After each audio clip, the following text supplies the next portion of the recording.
শুনেছি আপনি নাকি ভারতীয় জনতাবাদী দল ত্যাগ করতে যাচ্ছেন, এটা কি সত্যি? হ্যাঁ, সত্যি।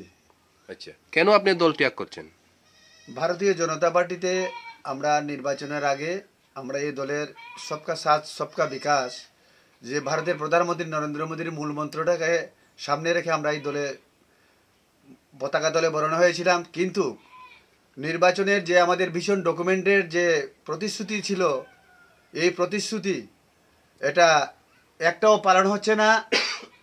এই সিপিএমের 25 বছরের যে স্বৈরাচারী একটা অগণতান্ত্রিক সরকারকে উৎখাত করার জন্য আমরা ভারতীয় জনতা পার্টিতে যোগদান করেছিলাম। কিন্তু দেখি এই সরকারটা, ভারতীয় জনতা পার্টির সরকারটা সিপিএমের যে স্বৈরাচারী অগণতান্ত্রিক সরকার ছিল তার চেয়ে বেশি আকারে এই সরকার ধোঁকাবাজ এবং গরিব শ্রমজীবী অংশের মানুষের সাথে যে প্রতারণা করেছে, তাই মানুষের সাথে কাজ করার যে অঙ্গীকারবদ্ধ হয়েছিলাম আমরা, মানুষের অন্ন বস্ত্র বাসস্থান শিক্ষা স্বাস্থ্যের জন্য, এটা কোনো কিছুই এই সরকারটা করতে পারছে না।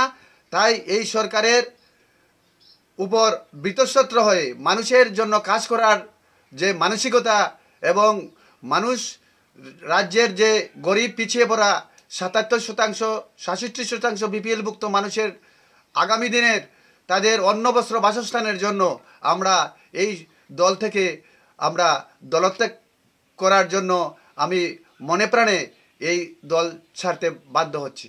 আচ্ছা, আপনি ভারতীয় জনতা পার্টির কি কোনো পদাধিকারী ছিলেন? আমি ভারতীয় জনতা পার্টির ঊনকোটি জেলা কমিটির ওবিসি মোর্চার জেলা কমিটির সদস্য। কাজেই এই ঊনকোটি জেলার সদস্য পদ থেকে আমি অব্যাহতি চাইছি। আচ্ছা, আপনার নাম এবং পরিচয় কি? আমার নাম সুনীল দেবনাথ, পেচারতল 59 নম্বর বিধানসভা কেন্দ্রের একজন সদস্য। ধন্যবাদ।